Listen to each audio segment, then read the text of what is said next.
We are Didi and Arma, and in our daily lives, we support people on the path of self-liberation. We teach time-tested energy skills like Qigong, Tai Chi, internal alchemy, traditional nutrition, and meditation. We help people release stagnation, build energy, and become aligned with themselves and their purpose in life. In this podcast, we share the methods, skills, and solutions that helped us, our students, and now hopefully you move forward. Let's explore transformation together. Today we have a podcast again, and we have a good one. Yeah. It's all about our favorite subject, which is Food. of course, but also fascia and the combination between the two. And we're hoping here that we can share a little bit more about why we're working together, because that's where we meet, right?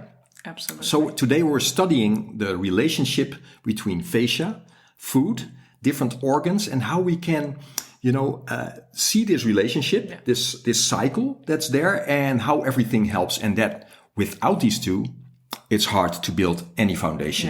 Yeah. In these arts, right? Qigong, Tai Chi, because they're so heavily based on elasticity of the body, right?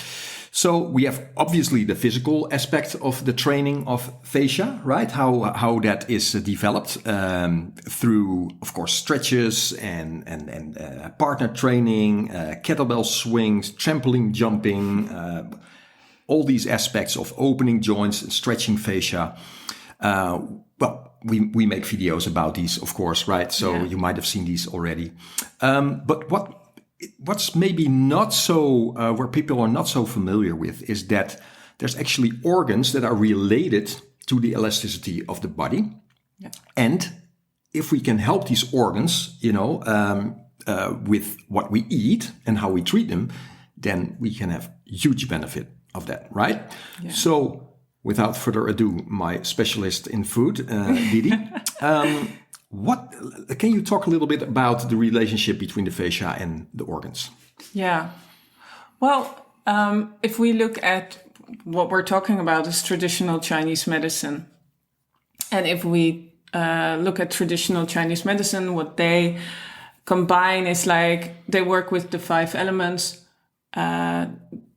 The spleen and the stomach are of the earth element, and they're all about digestion. Digestion makes sense, right? Yeah. It's all about digestion chi, and this earth element, it represents a couple of other things as well, and the fascia belongs to earth element.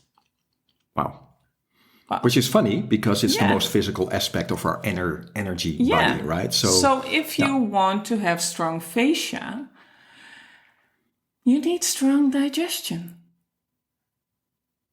Okay. Long silence. yeah. But that's it, right? That's okay, it. So we're done. No, we're done. Yeah. Well, but it's funny because if the energy, or the chi as they call it, if the chi of your earth element is weak, everything in the body starts to sink.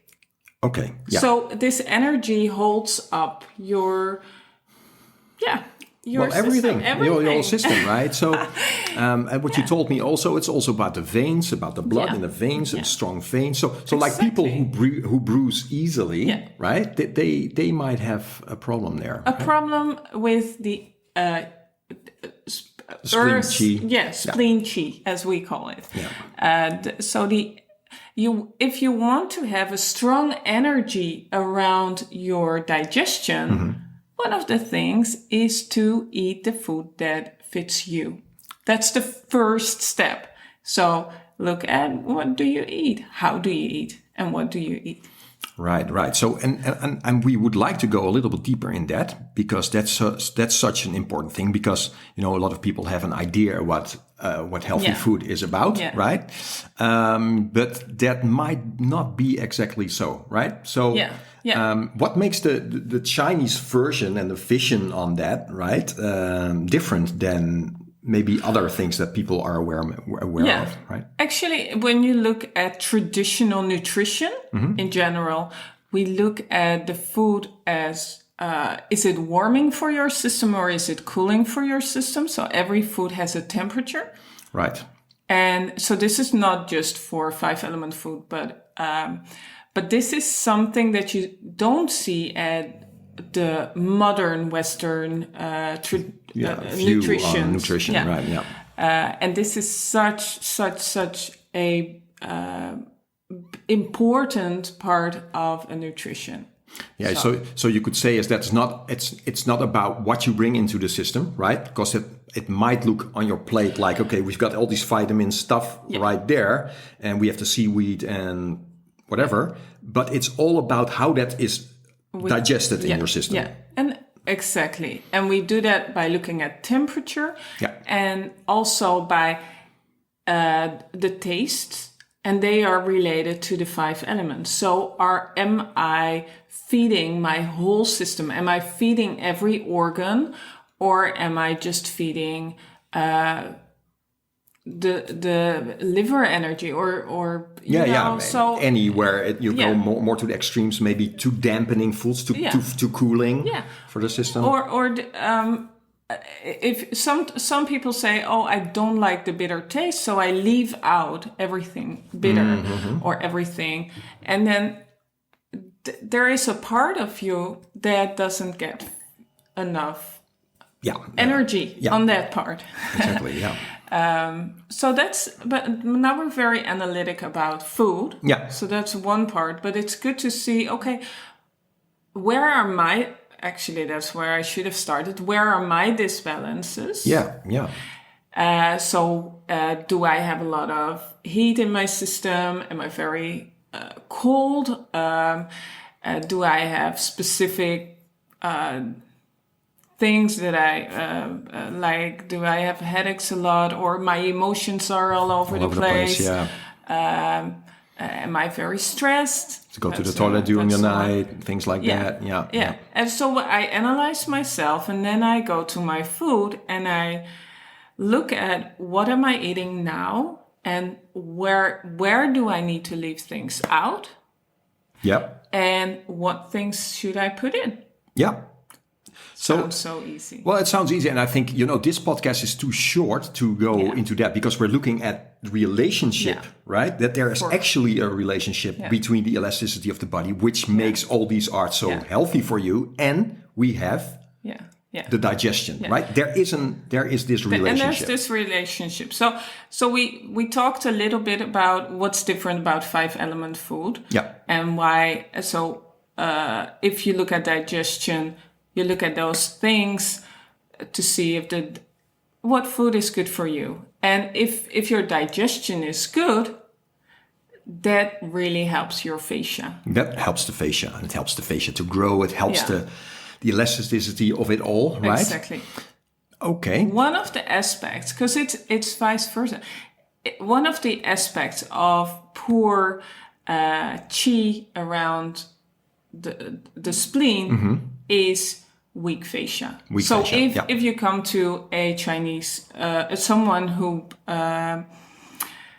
like an acupuncturist, and he's gonna say, okay, what are the things where are your disbalances? And he sees that your fascia is poor, he will say, okay, your spleen energy is not good. Exactly. And that is so brilliant that we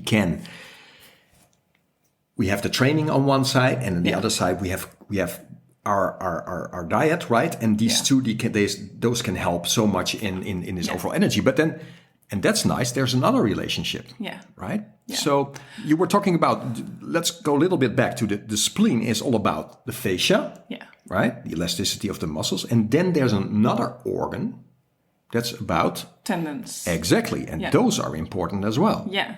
And these have the biggest impact on your food, on your digestion, not on your food. Right. But it's a wood element, and that's the liver. And what does the liver do? It's for a good flow of chi through the body. Yeah, so it takes care of a good flow of chi through the body. Exactly. And if you're like, if the liver is under a lot of pressure, there is stress in the body, and everybody knows this. If you're very stressed, your digestion is not going well. Nope. It's just not possible. That's just nature, right? Yeah. It's nature. It's when there's when you have a lot of emotions going, if there's a lot of pressure on you, that will have a direct effect on the liver. Exactly. So now we can look at the relationship between the fascia and the liver, and we can look at the relationship between the liver and the spleen. So now we're getting a triangle, people. Yeah. Picture this in your mind, right? So let's look at if we go to the physical training, right? So if we have the fascia, which the fascia, of course, is in the muscles, but it also goes into these tendons. These tendons, that's all the elastic stuff of your body, right? Sorry for that word, but that's what it is, I guess. So if we do a lot of stretching, if we're opening and working with this fascia, that has a tremendous effect on the liver. Yeah. Because it relaxes. Absolutely. And this is the thing. One of the things that they say to relax the liver is to stretch. Exactly. And this liver doesn't like contraction, right? Because it likes expansion, because it wants to feed all the other organs with the chi, right? Yeah. So it has to spread. It has to have this sort of energy to move energy. And then we have the relationship between the liver and the spleen, because we know that relationship, of course, like the stress has the effect on that. So, and then we have the spleen has the effect on the physical has the effect on the... And now we're talking, right? Now we're talking. So it can build up, but knowing that this all has an effect on each other, you can help it. By stretching, you help the liver. By eating well, you help your fascia, and you help and the kind of food you eat. You can also help the liver. So you can build it, or if you're not aware of this, you can actually hold yourself back. Exactly. Yeah. You might be training, but you might never really get into this fascia aspect. And I think if we look at the physical aspect, that some people don't realize the amount of work and training that goes into developing a true Tai Chi body. Yeah. Right? It took me a while, right? To get to the point that I'm always open, right? I step out of bed and everything's open, right? Because it's not about how you say it. It's like, I exercise and then that's that. No, it's about transforming yourself. Yeah. And it's all these aspects. Yes. So it's not just training. No, it's not just training. Yeah. It was the training, but on the other hand, recognizing where are my disbalances, right? And the first thing you always go to is the digestion, right? Food. That's food. And because that's where everything starts, right? And I think for us, to go a bit more practical, the funny thing was that when you started training your Tai Chi, it was around the same time that I got really into the nutrition. Yeah. So that was what a combination! Yeah, wow. But we weren't really aware of this. Oh. But it did help because you started training. I did the nutrition. Well, I was at that time as kind of responsible for the grocery shopping. So that was the food that was coming in.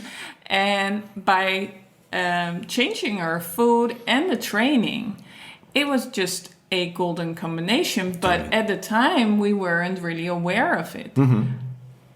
Later on, we understood why it had such an impact. Oh, yeah. I mean, and I think the uniqueness now is that we have this combination and understand this combination, but it's not often talked about, right? In these contexts and I hope this really helps for you, right? So that you see that once you start with this digestion part and with the training is that there's not only a link between the digestion, like the liver and the digestion that way, but it's going to help release emotional stagnations as well. Yeah. I couldn't have imagined that. Right? But it did so much. Because, Didi, if we're talking about disbalances, there's always emotions about that. Always. That, right? Yeah, always.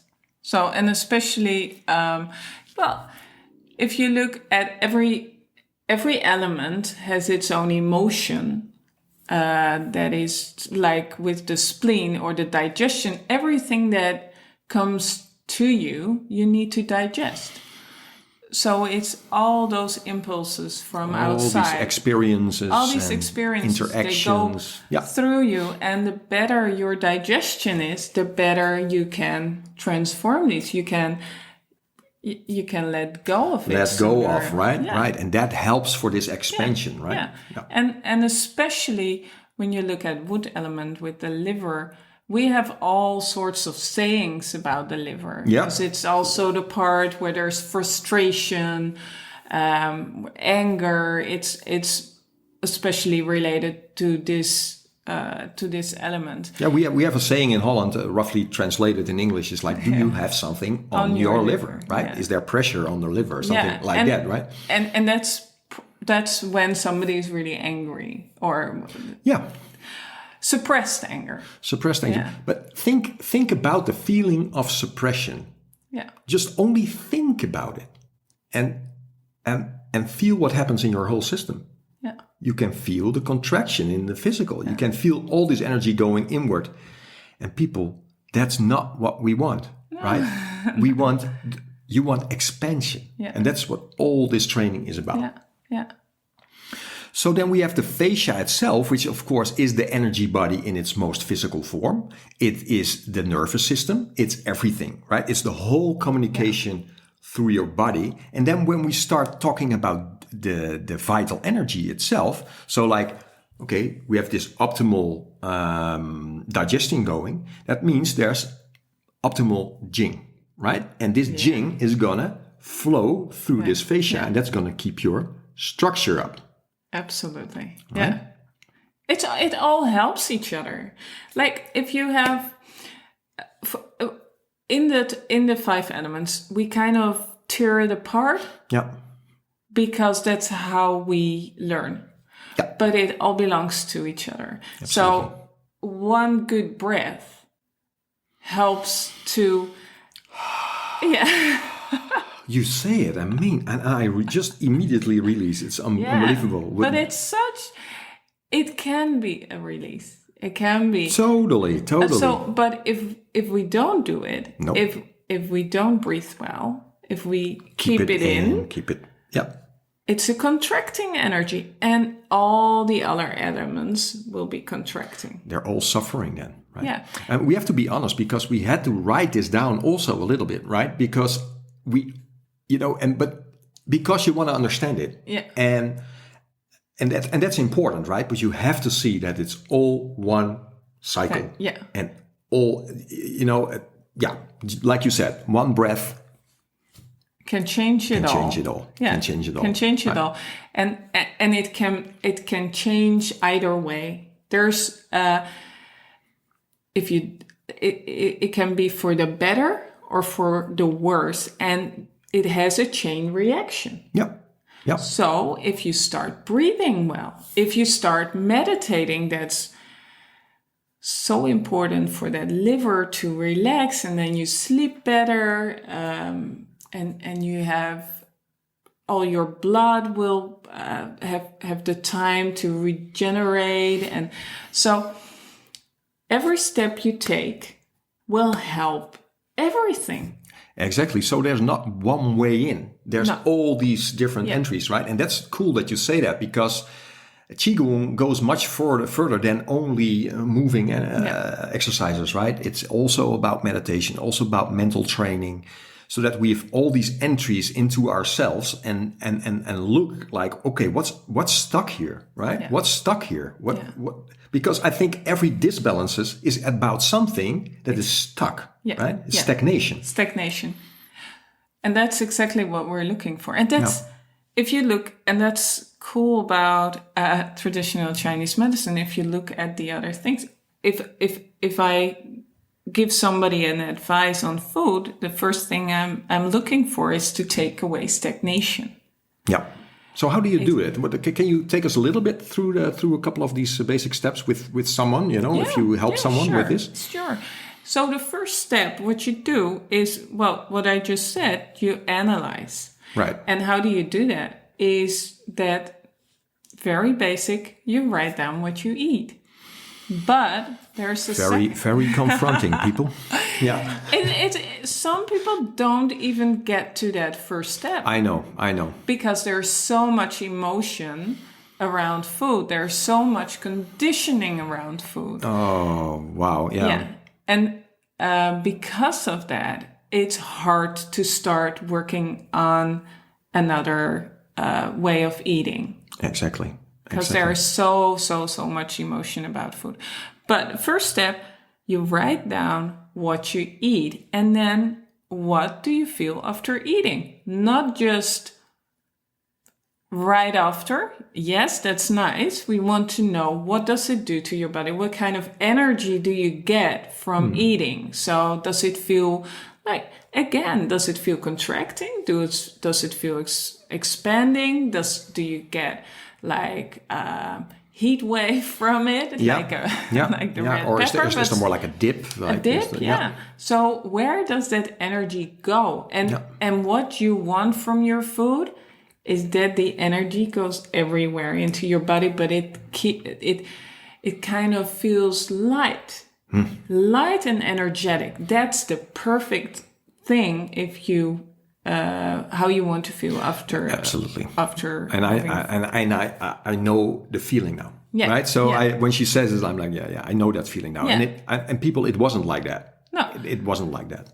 But that's right after. Yeah. But if you look at like a couple of hours later, sometimes you think, why am I feeling so down? Why am I angry? Yeah, in my head or... Yeah. It can have everything to do with your food. Yeah, but it might be hours later, right? And sometimes we don't sleep well because we ate late or we ate something that's not good for us. Or too stimulating or, too much heat, too much movement. And by writing it down, and this is a great exercise, and I ask every client to do this for at least a week. So you write down what you eat and how you felt afterwards. And then, how was your sleep? How was your stool? I mean, it's not something a lot of people talk about. No, but it's... but it's so important because that gives you the signs. Your body tells you everything. Your body tells you everything about how you feel, where your disbalances are. I'm thinking about the word stagnation now, right? Yeah. We don't want that, right? No, you don't want that. But the funny thing is, Didi, there's an overlap between everything that we do. Yeah. Like, if we go look at real mindfulness, when I learned mindfulness from Mark Rasmus, he made us write things down, right? He was like, okay, we're going to sit for whatever, like maybe 20 minutes or something, sitting there, you start observing the thoughts, and just don't touch them. Let them go. And then, but it might be that you get distracted, right? That a thought just grabs your attention in such a way that you lose your mindfulness. And that's something you want to write down. So he let us write it down afterwards. Like, do you remember what got you out of your mindfulness? So this is all about mindfulness, right? And also on an emotional level is like, he made us he made us go through the black and the white mirror, which is pretty extreme. It's like, okay, here's your soul and observe it. And what's in there that's stuck? What is there, right? So we have this mental level. We have the astral, chi level, right? We have our food. We have our training. We have all these things about, you can only change stagnation if you know and understand that and realize that there's stagnation. Yeah. And all these levels are interacting with each other, right? Yeah. And this is something that we're gonna do in the future. Is we're gonna just rip this apart and dive deep into it, because I hope you realize that if you are doing this for your health, and I hope you are, right? Because this is, is that you have to understand that it's a holistic thing. Yeah. You cannot separate stuff, right? And you go through everything, every aspect of your life. Yep. So you start with yourself. And I give advice on food, but in the end, you see, it's just an entry. It's an entry for people to change their lives. It's an entry because they see, why am I eating this way? What am I trying to compensate? Or, all sorts of things, they come up. There is all these aha moments of yeah. oh, that's why I'm eating that, right? And then I had people, they changed their jobs after doing this. Oh, yeah, absolutely. They made these changes in their lives just by taking care of themselves. So it's super holistic. Well, it's the puzzle. Who are we? And we are complex. Yeah. We have a brain. We have emotions. We have our physical body, and we have the outside world. We have our inner reactions. We have all these things. But if we truly want to transform, we have to go deep into that, right? And I think because a lot of our clients or your students, they come to me, and then we can just set them off because it's so interrelated, and then you work on two fronts, like it's two entries, and then you see it doubles. It's like a synergy. Mostly it takes a while, right? Because for people to change their diet and food, that's a harder step than to get them to physically train in the beginning. But you hear a lot of people say this as well. It's like that food comes in the end. It should be up front. Yeah. I'm repeating this. It should be up front. Yeah. But we're people, right? So you start with the physical. You learn people you teach them how to feel. You teach them about energy. And then you make them realize and keep diaries and see you have to work on your diet. Yeah. And that will just balance everything out. Yeah. Right?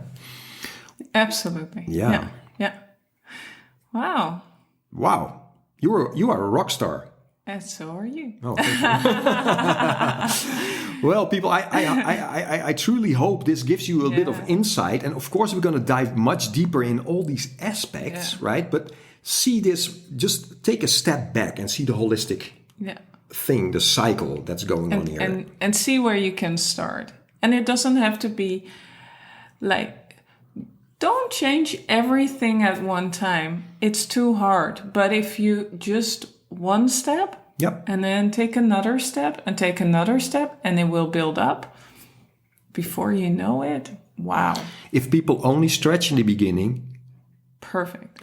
They work on the liver, and this liver, there's less stress. That has an effect on the digestion, and the digestion helps it. So if it doesn't matter where you start, right? Yeah, just start. Just start. So and we're going to stop. Yeah. I think you said it all for today, right? That was great. Yeah. So I really hope you enjoyed it. Yeah, I did. I did too. Yeah. Like and subscribe.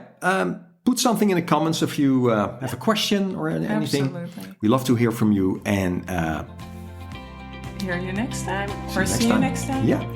Okay. Bye. Bye.